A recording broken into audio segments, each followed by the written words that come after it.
Please be seated. Proceedings are resumed. Recognize the Honorable Minister for Community Affairs to continue his debate. Thank you, Madam Speaker. Madam Speaker, I was just wrapping up the clarifications in relation to what the member of Northside had in his contribution had alluded to in relation to our elderly. And just to say quickly that the budget for 16-17 has some $18.5 million, $18,602,000 in it for the various support programs that we offer. I think that is significant, and it's important that that money reaches the most needed people. And I think his main concern is that it does reach, and it is made easier for those who need it the most. In the Eastern Districts, we have some people that find it difficult to access services, and we're looking at various ways to make that easier for them. Madam Speaker, meeting the needs of the most vulnerable. Oh, what I'd like to say too, the member did mention too the National Older Persons Policy and funding and resources for that. Just to say that I commissioned for that policy to be completed, and it will be launched to coincide with Older Persons Month this October.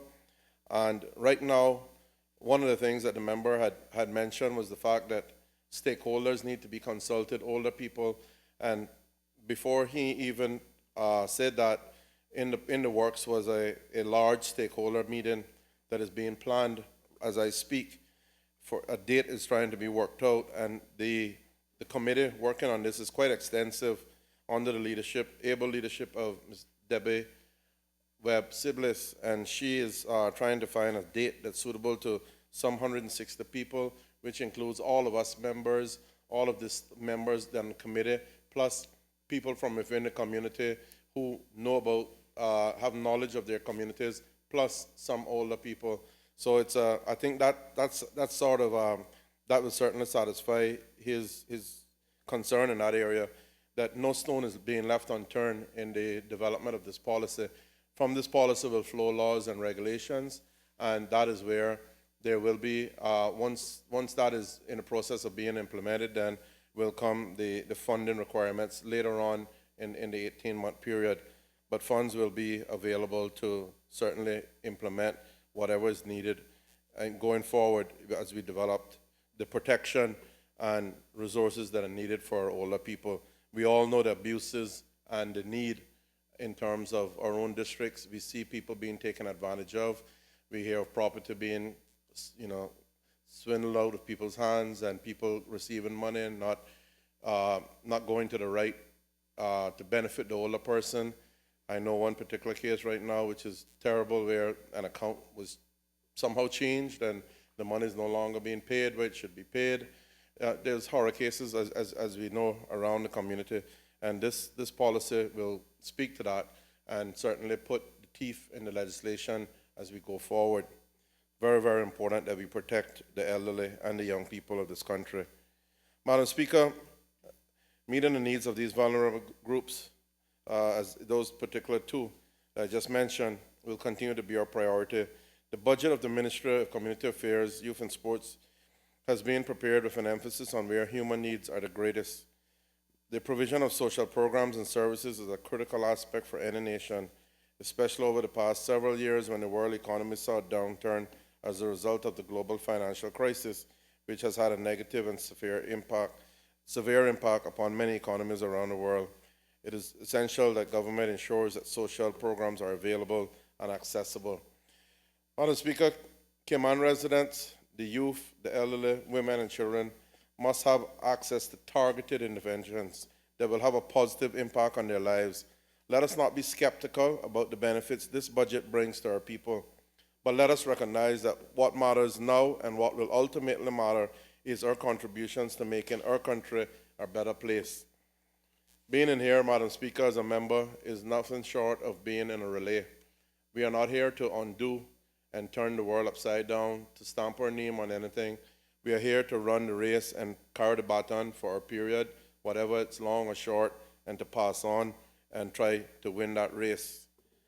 Madam Speaker, major initiatives for the 16-17 budget year include, as I mentioned, the development of the NOPP, the National Older Persons Policy, development of a social assistance strategy to tidy everything up and bring it under one umbrella, completion of the Poor Persons Relief Regulations, amendments to the Cadet Corps law I mentioned before, further upgrades to the new Maple House facility, which will be the one that we've purchased. There's further stuff that needs to be done there before we actually move the clients again. Develop action plans for the implementation of the National Sports Policy, and that is establishing and maintaining appropriate sports and recreational facilities in all districts through multi-sectoral collaboration. Improving the quality and increase the quantity of PE in schools through the implementation of the PE curriculum in line with long-term athlete development principles. This goes in tandem with what the member from East End was speaking to earlier about the lack of PE. We recognize that, myself and the Minister of Education, the need for that to be increased within of course, the confines of our packed academic agenda and curriculum. So we have to work with schools and find a way to make that. But I agree, we had a lot more physical education, and it's very important. A healthy child will do a lot better. Healthy body, healthy mind, as was said. Madam Speaker, and continually building and expanding on capacity within national sporting associations. Madam Speaker, I would now like to speak to the departments, units, and companies under the ministry in brief. And in 16-17, the ministry will be working on the following: strategic assessment and outline business cases regarding future options of the Keys Foundation, a social assistance strategy, and exploring a comprehensive approach to early intervention for children at risk of criminality in collaboration with other ministries. Completing amending criteria for all youth and sports grants to make them in line with the national youth and sports policies. Completion of the NOPP, completion of the Poor Persons Relief Regulations, and review and improve all sporting facilities. As outlined in Broad Outcome 6 in 16-17, the ministry will work along with the Sports and Public Works departments to review and improve the sporting facilities. This, Madam Speaker, is also in line with our promise to the people of these islands. In addition, the minister will also work along with the Minister of Education to upgrade school playing fields and hard courts that are agreed to be used as sports recreational facilities. Capital Works, Madam Speaker, in relation to the government promised the people of these islands that we would utilize the sporting facilities during our last term in office to develop a nursery for world-class athletes. We only need to look at our neighboring Caribbean islands to see what is possible. Madam Speaker, I'm proud that we were able to host a series of international events this past year, but there's a need for further upgrades and renovations for our current up-and-coming athletes to be able to train when they are at home. To this end, and following capital works will be carried out in 16-17. Truman Bodden Sports Complex. The Truman Bodden Sports Complex is a national stadium and is heavily used to host certain world-class sporting events. By being able to host world-class sporting events, we have been able to further develop our sports tourism product and expose more of our local athletes to international competition at home. If the Cayman Islands want to remain competitive in attracting and hosting world-class sporting events and to grow a sports tourism product, the National Stadium facility must be improved to the best of our capacity by providing essential support services such as such an international facility requires. Having installed a new public address system in 2015-16, I'm sure the public has taken note of that at the recent events. You no longer have that crackling, annoying sound that was parading as a PA system. The next improvement will be the installation of a large digital scoreboard to provide playback and to create a revenue stream by offering advertising during major regional and international events. Other enhancements will also include the creation of a media and conference rooms to support regional and international events. Madam Speaker, it is also my intention to begin works at the Truman Bodden Sports Complex to make this a center of excellence for sports. in general. This will form part of the work to advance the national sports policy by establishing a framework to promote talent development and high-performance sport. The vision is to create a facility that will assist in the preparation of our more talented athletes in a number of sporting disciplines.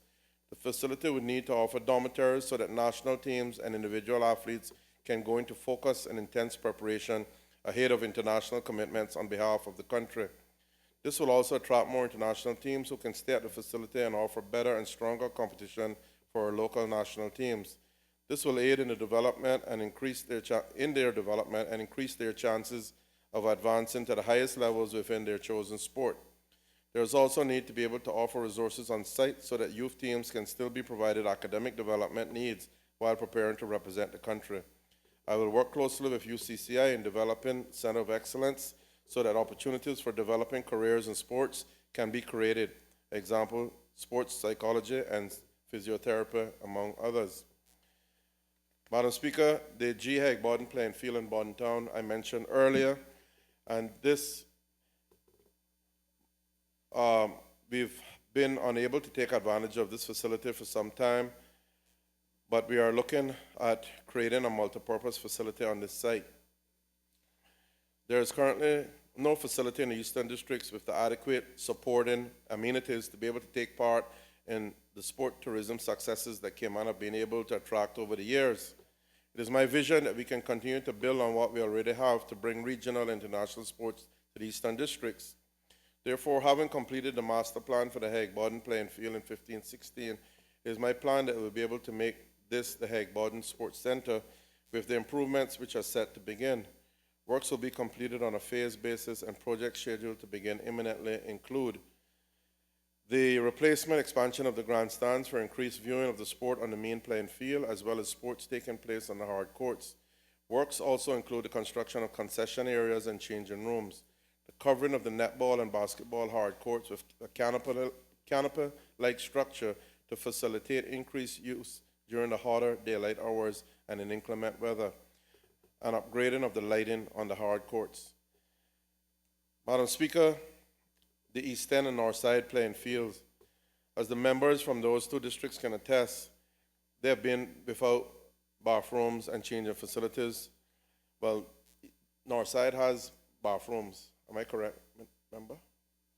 Yeah, North Side has bathrooms, but no changing facilities. East End has neither, except those that are in the Civic Center, and is not conducive to proper usage. It is simply impossible to encourage individuals and teams to utilize facilities such as these without adequate bathrooms and changing facilities. The ministry's reason is that for relatively small investments in these add-ons, we will be able to facilitate better usage at the facility and will assist in delivering one of the key strategic goals of the national sports policy.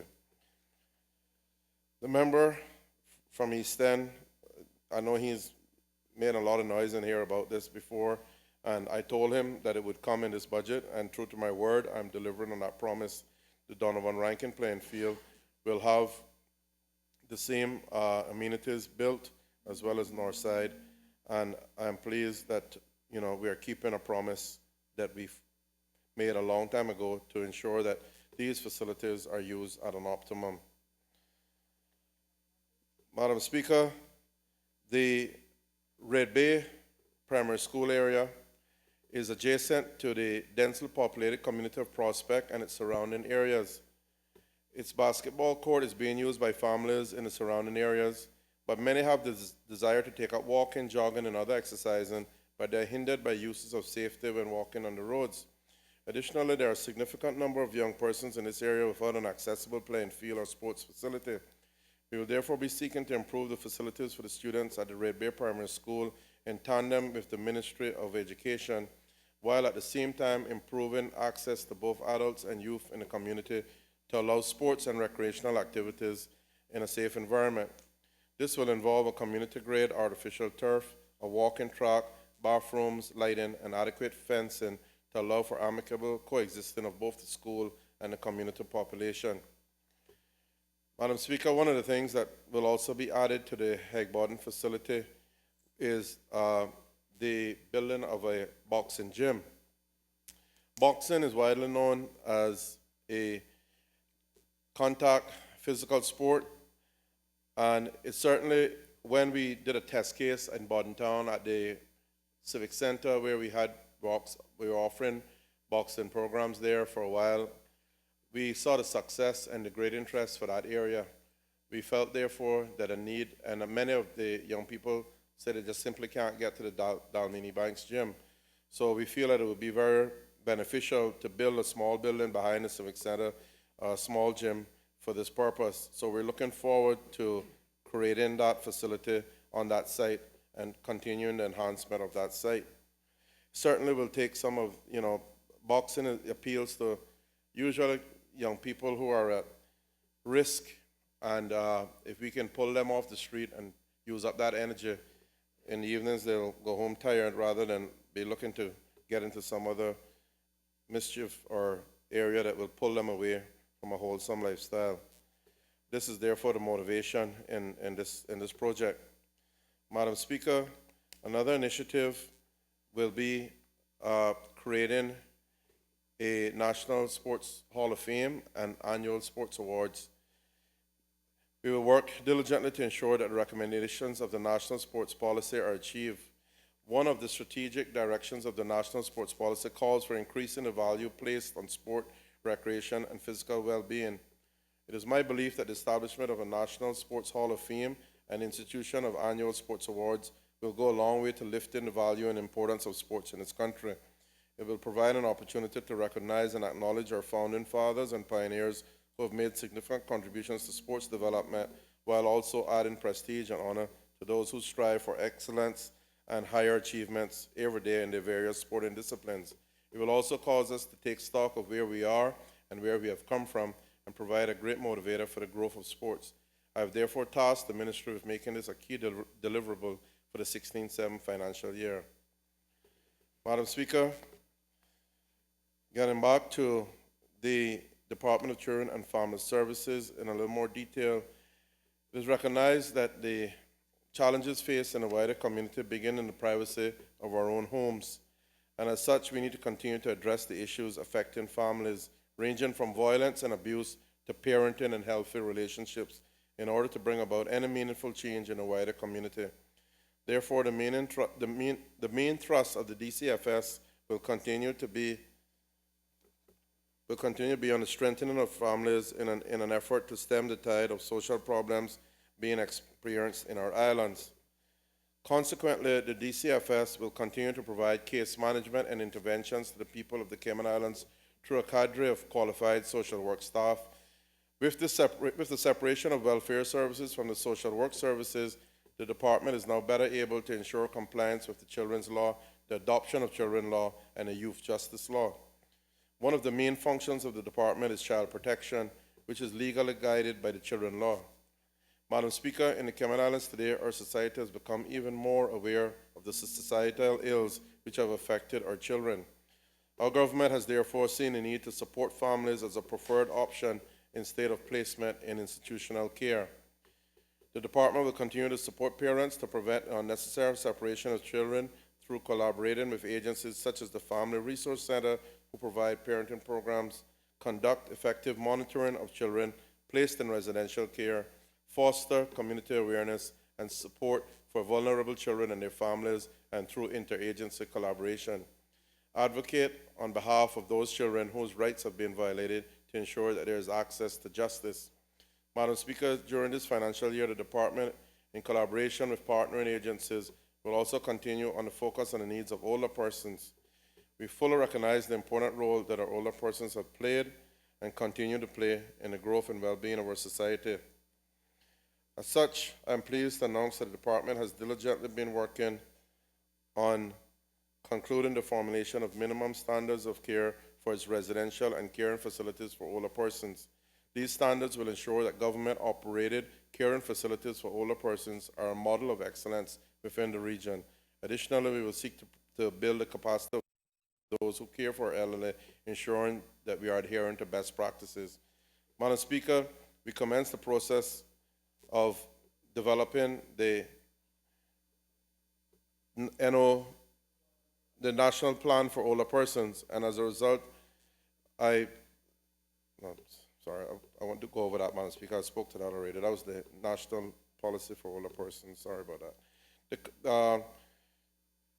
I've already announced this bit, so forgive me there.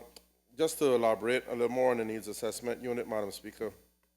As many are aware, the separation of financial assistance from the Department of Children and Family Services occurred in March 2013 during the efficiency recommendations from the Public Service Review of 2010. The unit's primary function is to provide financial service to assist persons in meeting their basic human needs as guided by the Poor Persons Relief Law. Since its establishment, the Ministry has been working with the unit to ensure sufficient resources, policies, and procedures are in place to meet the needs of its clients. Madam Speaker, the services requested of the unit are, as I said before, in extremely high demand.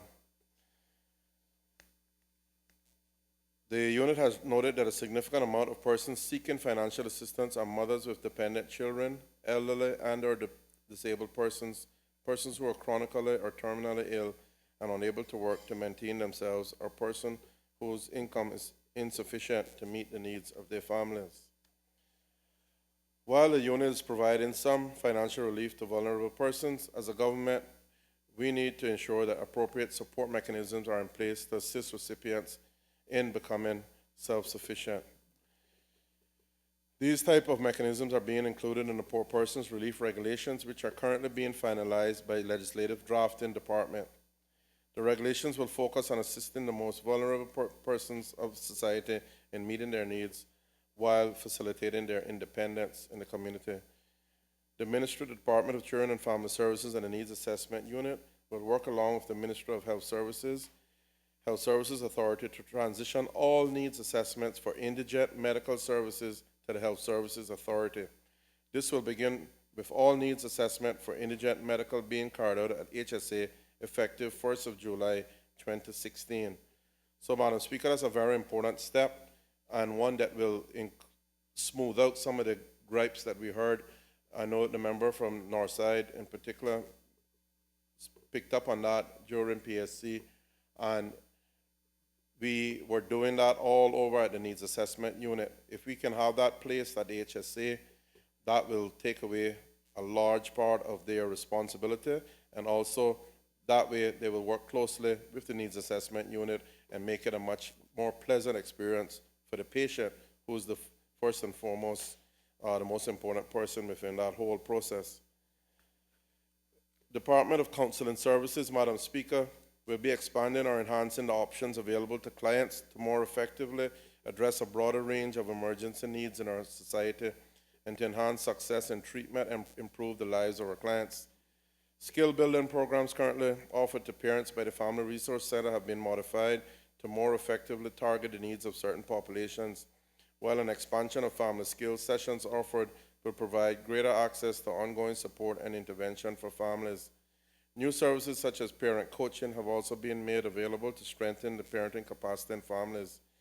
In response to growing concern for the number of persons in our community who are experiencing emotional crisis in their lives, the Counseling Center has restructured the hours of service delivery and positioned itself to be more responsive to persons presenting in crisis and to more effectively coordinate their care during this difficult time.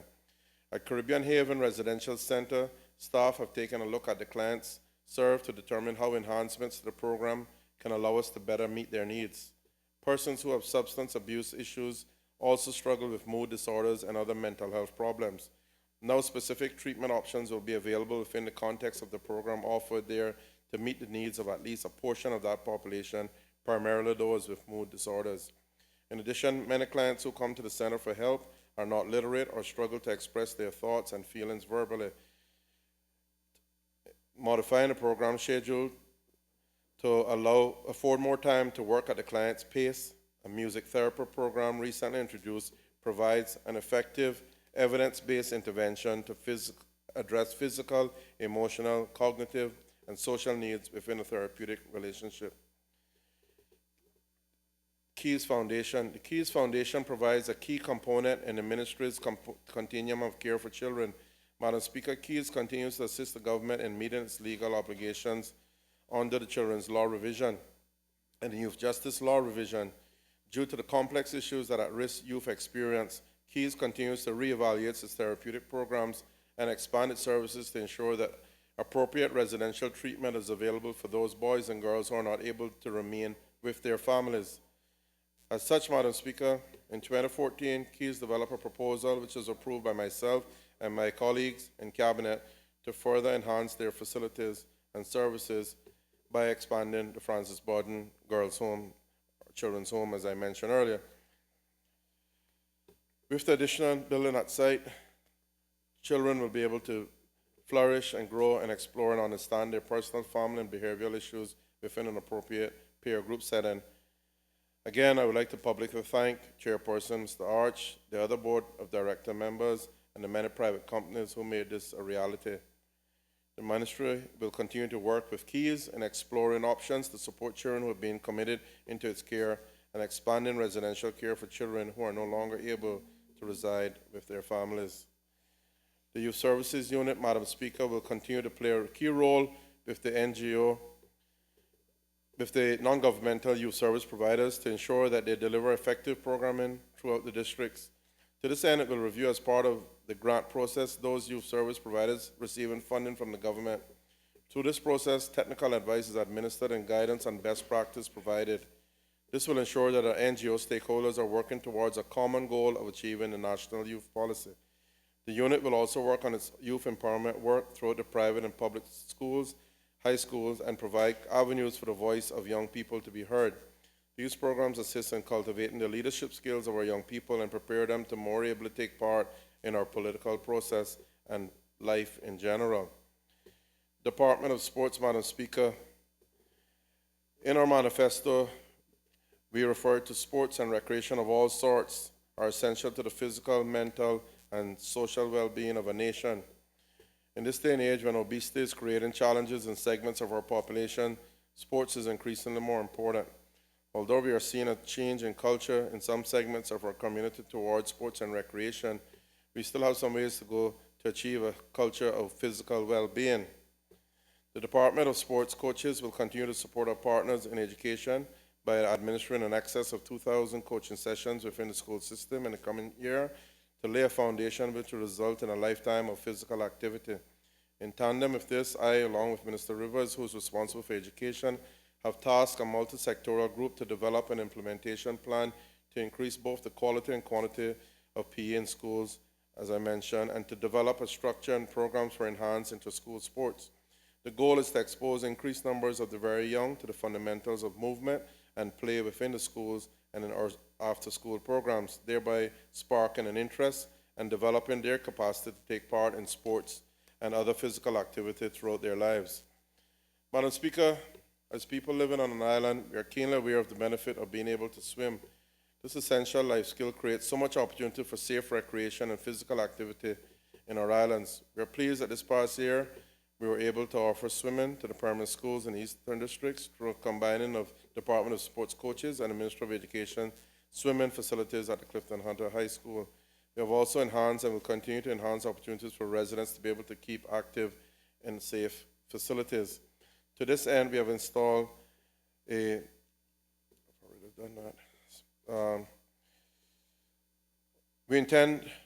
Madam Speaker, forgive me there. We intend to construct a wheelchair-accessible restrooms at the Bon Town Primary Field, where we've just installed a track, and at West Bay Primary to support public usage. Madam Speaker, on the Cadet Corps, the Cayman Islands Cadet Corps remains one of the stronger government-administered youth development programs. It utilizes military-style discipline to teach high school students the value of citizenship, leadership, service to the community, personal responsibility, and accomplishment, while instilling in them self-esteem, teamwork, and self-discipline. It prepares them for responsible leadership roles while making them aware of their rights, responsibilities, and privileges as Caymanians.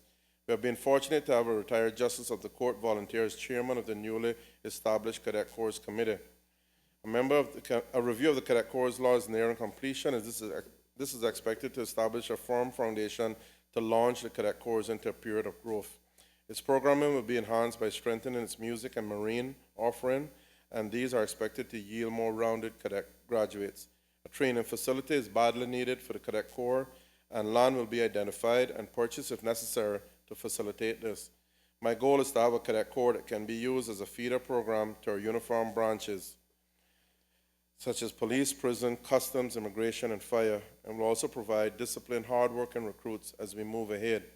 I was pleased to see in the news recently, Madam Speaker, that we have a new superintendent for the RCIP coming, or is here already, Mr. Lansdowne, and apparently he did a lot of work with cadets, and he's interested in volunteering while he's here. So we look forward to welcome him on board with our many existing volunteers.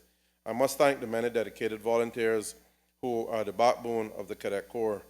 The cadets are run by only 3 full-time staff, and it is on the strength of its many volunteers that it provides those services to our young people.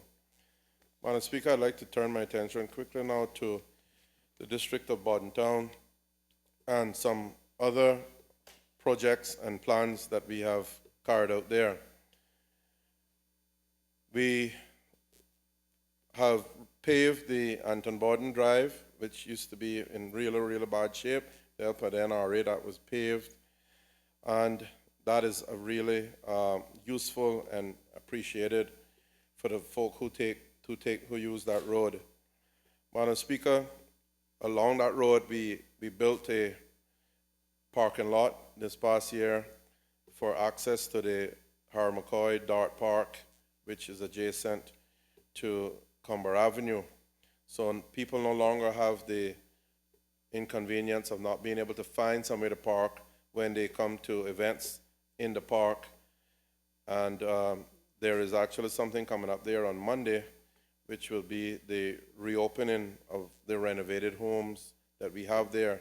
I implore all of our members and people in Bordentown and elsewhere to come and witness what a beautiful sight that is. The parking lot certainly is a welcome addition, and it's not yet completed, but it's certainly usable. They mentioned already the fact that the Francis Borden has the mail wing in the Lower Valley area. That was done. We have now lighted school crossings, which were installed with the assistance of NRA. We've been begging for those for some time. Sadly, one of those was taken out in the Savannah area by the Savannah Primary School. We're hoping to have that replaced soon.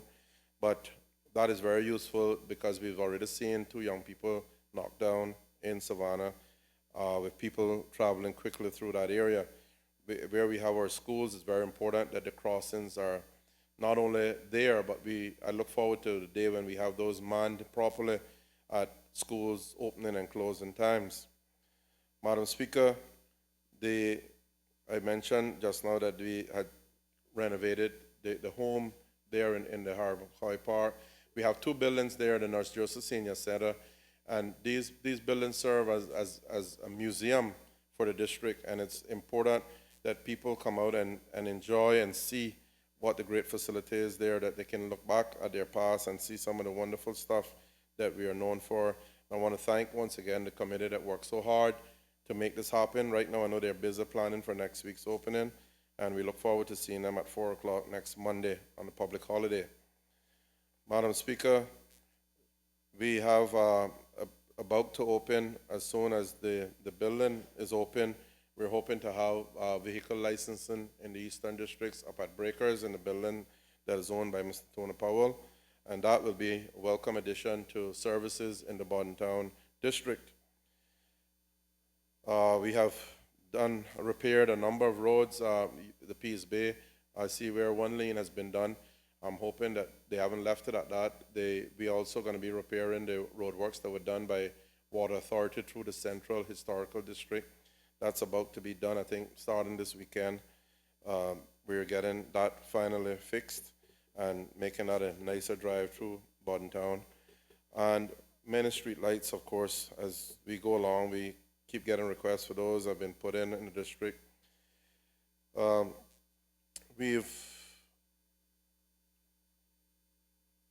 The Bordentown Coalwood Public Beach, we're looking at taking down the huts that are there now that were built by the last administration, which sadly were not conducive to purpose, not fit for purpose.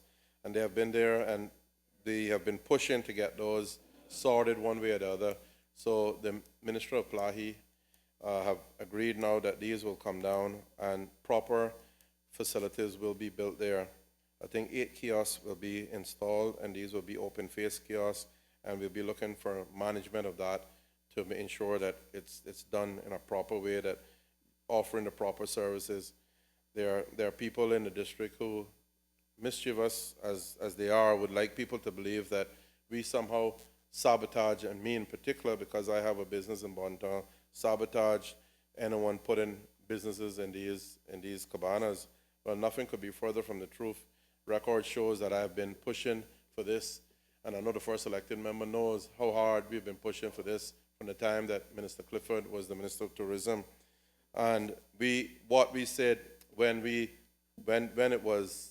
came up, and there was a letter written by myself and the other gas station, was that we hoped that the services were not a duplicate of ours, that we wanted to see a lot of craft and a lot of culture being on display there.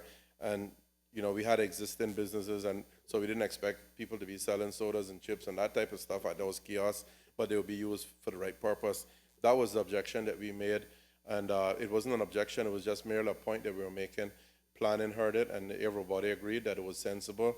But there are people in the district who would like others to believe that we didn't want anyone to have anything there because of our selfish, and I wasn't in office at the time. So, you know, that's just something that, unfortunately, no matter what you do, Madam Speaker, you're gonna have your critics, you're gonna have your detractors, but, you know, I know in my heart of hearts what we are trying to do for the District of Bordentown and how hard we are working at it. We want to put in, at the COVID also, we'd like to put in, I've spoken to my colleague, and I know colleagues on the other side who were previously here feel a need for a fish cleaning station probably on the eastern end of that, where the launch ramp is, and we're looking at getting that done as soon as we can as well. I also met recently with Public Works Department up by the Mega Bay Pond area in Peace Bay, and what we're trying to get done there is I've asked them to look at that and see how best we can thin out some of the vegetation with a view to the pond and create a nature walk and some outposts that families can go and enjoy viewing, because there's a lot of bird life in that pond when it has water, and most of the year it has water. To go there and be able to, there was a small one there before, and I think probably had been done by the owners of the property. But that property is all private owned, so we have to work in conjunction with the property owners, either to get permission or to purchase those slivers of land, so that we can have a place where anybody driving past can stop and enjoy what is a beautiful sight. We see it in Cayman and Little Cayman, and there's no reason why something like that shouldn't be shown off and enjoyed here. So looking forward to Public Works is come back with a conceptual drawing for me on that. So we're looking forward to getting that done.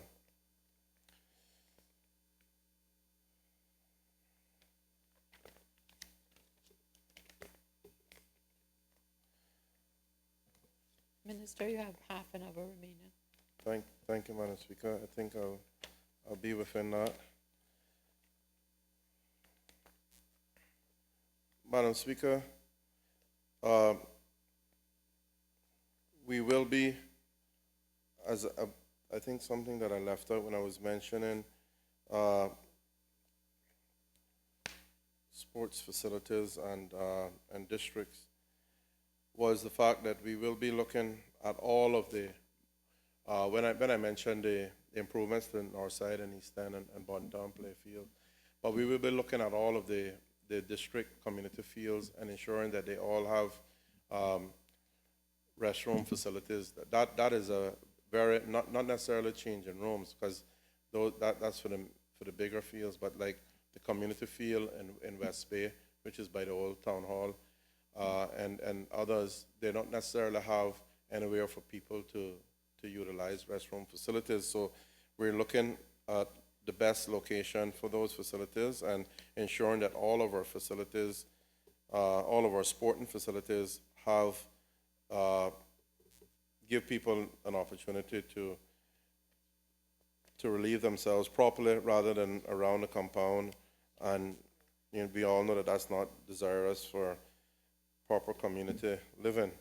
So I know that the minister from West Bay has been on at me about that. I know somewhere in my speech I must have glossed over it earlier, but certainly I did have a special point on that facility in West Bay by the town hall, and any other field of that nature that's used heavily by the public, which requires public amenities, those will also be looked at, and those are not, they're not large ticket items, Madam Speaker, so we will seek to get them, as many of them done in the coming year, or in this 18 months for sure, as we can. Madam Speaker, I've been through a lot of stuff, and it's obviously a very busy ministry. We have a huge workload on our hands, and I think that the budget that is before this House, Madam Speaker, reflects our commitment to putting the Cayman Islands on a socially stable and sustainable path.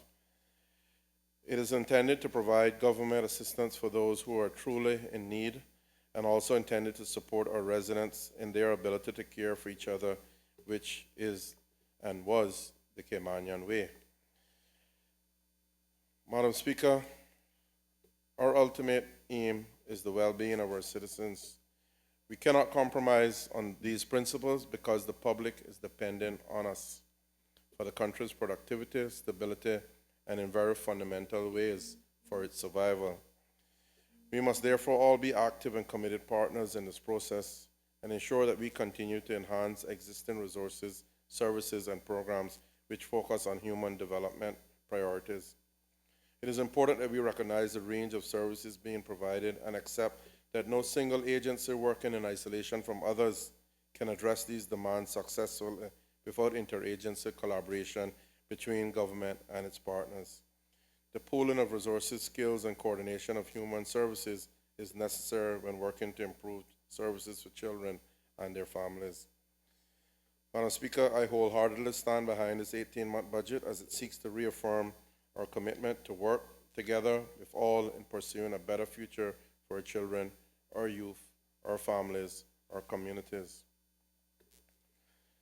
Madam Speaker, I remember there's something I meant to mention that's outside my remit, but certainly not as a member from the District of Bontown. But it is to do with the whole aspect of policing needs in our districts. The member from Northside and East End, myself, along with at the time I wasn't in office, many business owners, we'd formed the Eastern Business Owners Association, and we met with the police, Commissioner Baines and others on more than one occasion, and we were looking strategically at what we could do to enhance policing in our eastern districts. Because, Madam Speaker, as a businessman in the district, I can tell you we've seen the decline in terms of policing as well as the support that's needed overall in the community to deter crime. What happened, Madam Speaker, when the police resources were pulled largely in part to West Bay and Georgetown, we found that on that end, the criminals suddenly said, hold on, things are a little too hot on the west, we coming east. So we have seen people that we don't even recognize around those three eastern districts. Not that we don't have our own, but we've seen the Cowood Beach, you can pass there sometimes and you don't recognize anyone. And East End, Northside, we suffer the same plight. So we got together and we implored that they look at the shifts, the amount of resources, and to reallocate some of that. And Madam Speaker, I must say, our pleas, although heard at the meeting, fell largely on deaf ears, because you still too often get the call the police station, can't get through, go there, no one there. The Bontown station is the headquarters for the eastern districts. The commander there is in charge of those other two eastern districts. We've heard the members from those two districts talk about their police stations not being used, locked up, broken into. And the story goes on. Madam Speaker, I hope, I plead, I pray that we're about to get a new commissioner, whoever that is, and the police service that's there. I pay kudos to all the hard-working police. We do have police, however, Madam Speaker, that are not necessarily of that same vein. Police need to be receptive, to learn to their communities, to work with the community, to drive around, to walk around, to ride around, put down their windows, listen to their public, get to know their public. Too often, the police come and they're strangers, and when they come, they have little or no respect to be gained from the community.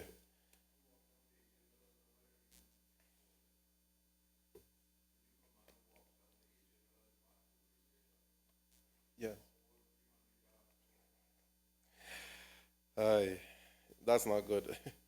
Okay, thank you, Madam Speaker. I thought so. I wonder. So we're pleading as representatives. Certainly, as a member of cabinet, I will do all I can to provide resources in cabinet. But we certainly, as I also sit on the National Security Council, Madam Speaker, and we, that has not functioned properly. I would be lying to stand here and say it has. It is far from ideal the way that has been functioning, and we need to get that functioning properly for us to really look and offer the kind of input that we can offer to the police. We're not telling them how to do their job, but certainly we bring something to the table that they need to listen to and hear from us. So, Madam Speaker, I'm looking forward to a new dawn and thank those who have worked hard in the past. We're here to support the police, not to cry them down. We need the police. And therefore, Madam Speaker, I'm looking forward to us having new things going on in terms of RCPS and the style of policing. I really do.